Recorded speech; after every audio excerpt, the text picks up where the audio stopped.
Vijay TV serial Ayyanar 28/4/2026க்கான serial review தான் இன்றைக்கி பார்க்க போகிறோம்.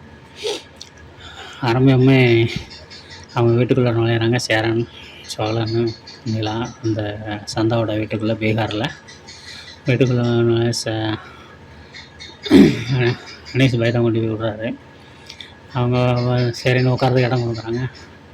அவங்க கொஞ்சமாக பேச ஆரம்பிக்கிறாங்க. அவருக்கு சந்தாவோட அப்பாவுக்கு தமிழ் தெரியுங்கிறத கணேஷ் பாய் சொல்கிறாரு. அதனால் அவங்க தமிழில் பேச ஆரம்பிக்கிறாங்க. அவரும் தமிழில் சொல்லுங்கன்றாரு. தமிழில் அவங்க பேச ஆரம்பிக்கிறாங்க. இந்த மாதிரி சேரன் ரொம்ப நல்லவர், வல்லவர், அப்படி இப்படிலாம் சொல்லி அவர் நல்லா சந்தாவை நல்லா பார்த்துக்குவார், நீங்கள் கட்டிங்க சந்தாவை சேரனுக்காக கட்டி கொடுங்க அப்படின்னு சொல்லி பேசுகிறாங்க.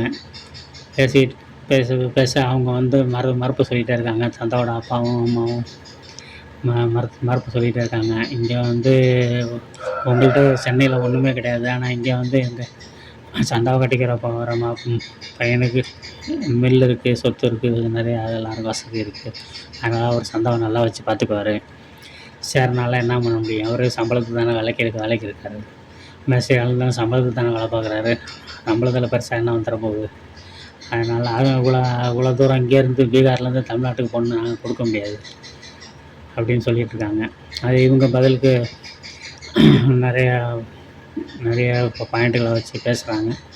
ரொம்ப நேரம் பேச்சுவார்த்தை நடந்துகிட்டே இருக்குது. அதுக்குள்ளே இடையில இங்கே ஐயனார் வீட்டில் என்ன நடக்குதுங்கிறத காமிக்கிறாங்க. காலையில் பல்லவனும் பாண்டியனும் கிளம்பி ரெடியாக நிற்கிறாங்க. பல்லவன் காலேஜ் போகிறதுக்கு ரெடியாக இருக்கார். பாண்டியன் ஒரு இதுக்கு ஆட்டோமொபைல் ஷாப்புக்கு போகிறதுக்கு ரெடியாக இருக்கார். ஆனால் இன்னும் 2 பேரும் சாப்பிடல. வெளியில் போய் கடையில் போய் சாப்பிட்டுக்கலாம் அப்படின்னு 2 பேரும் பிளான் பண்ணி கிளம்பிட்டு இருக்காங்க. அப்போ அவர் என்ன நடேசன் சார் என்ன சொல்கிறாருன்னா, நீங்கள் பாட்டுக்கும் பேசாமல் நின்றுட்டே இருக்கீங்க, இன்றைக்கும் வானதி சமைக்கிறேன்னு வந்துட போகுது, எனக்கெல்லாம் சுத்தப்படாது, நீங்கள் வெளியில் போய் சாப்பிடும்போது எனக்கும் ஆர்டர் பண்ணிட்டு போய்ட்டுங்களா, என்னைய பட்டினி போட்டுறாதீங்க அப்படின்னு அவர் சொல்லிட்டு இருக்காரு. இவங்க ஐயோ அப்படின்னப்போ தான் நினைக்கிறாங்க, ஐயோ வானதி வந்துச்சுன்னா போச்சு, சீக்கிரம் வெளியில் கிளம்பி ஓடிடும் அப்படின்னு நினச்சி அவங்க கிளம்பிட்டு இருக்காங்க. ஒரு நடேசன் வெளில வராரு. வானதி நடந்து வந்துட்டுருக்காங்க. ஐயோ அப்படின்னு அவர் உள்ளே ஓடியாந்து, இன்றைக்கி உங்களுக்கு அந்த சாப்பாடு தான், வானதிக்காக தான் சாப்பாடு சாப்பிட்ணுன்னு இருக்கும் போல இருக்குது, நல்ல சாப்பாடு கிடைக்காதவங்களுக்கு அப்படின்னு சொல்லிகிட்டு இருக்காரு. இவங்களெல்லாம் கலவரத்தோடு பார்க்குறாங்க. அவங்க வானதி உள்ளே வந்துட்டு கையில் ஒரு பையோடு வருது. என்ன கிளம்பிட்டிங்களா நான் கொஞ்சம் அப்படின்னு சொல்லி பேசிகிட்டு இருக்கும்போது அவர் நடேசனுக்கும் அவருக்கும் வானதிக்கும் சின்ன பேச்சு நடக்குது. அது நல்லா சுவாரஸ்யமாக இருக்குது. ஒரு நடேசன் கூட யார் பேசினாலும் ரொம்ப சுவாரஸ்யமாக தான் இருக்கும், இன்ட்ரெஸ்டிங்காக இருக்கும், நல்லாயிருக்கும். அவர் நல்லா அவருடைய காமெடி சென்ஸு பிரமாதமாக இருக்குது. ரொம்ப அற்புதமாக அவர் இது பண்ணுறாரு. என்ன சீனாக இருந்தாலும் ரொம்ப சாதாரண வசனங்களை கூட ரொம்ப தெளிவாகவும் அழகாகவும் நகைச்சுவாகவும் பேசக்கூடிய திறமை உள்ளவர்.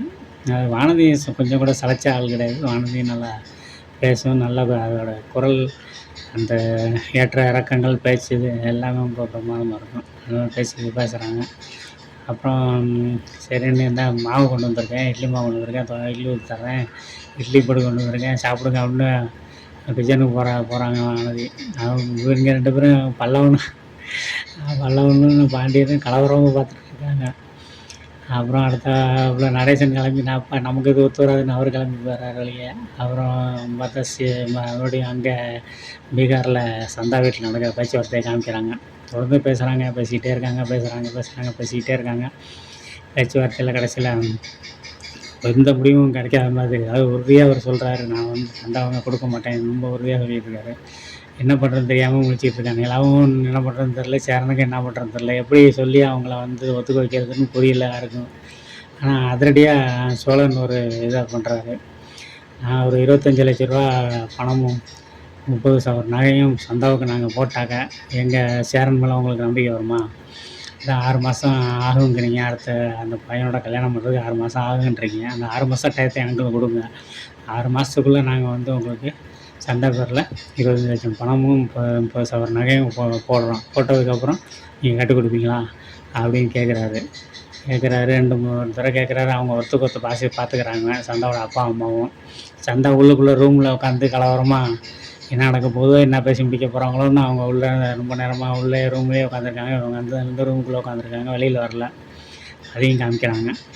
அப்புறமா சேரன் என்ன பண்ணுறாரு, இப்போ நிலாவும் சேரன் ஐயோ என்னடா சோலா என்னென்னமோ நீ பாட்டு பேசிகிட்டு இருக்க அப்படின்னு அவங்க பதட்டப்படுறாங்க, கவலைப்படுறாங்க. சோழன் என்ன பண்ணுறாரு, 2 பற்றியும் பேசாமல் இருங்கன்னு சொல்லிவிட்டு அவர் முடிவில் உறுதியாக இந்த மாதிரி நீங்கள் 25 லட்சம் பணமும் 30 சவரன் நகையும் கொடுத்தா சந்தாவை கட்டி வைப்பீங்களா அப்படின்னு கேட்குறாங்க.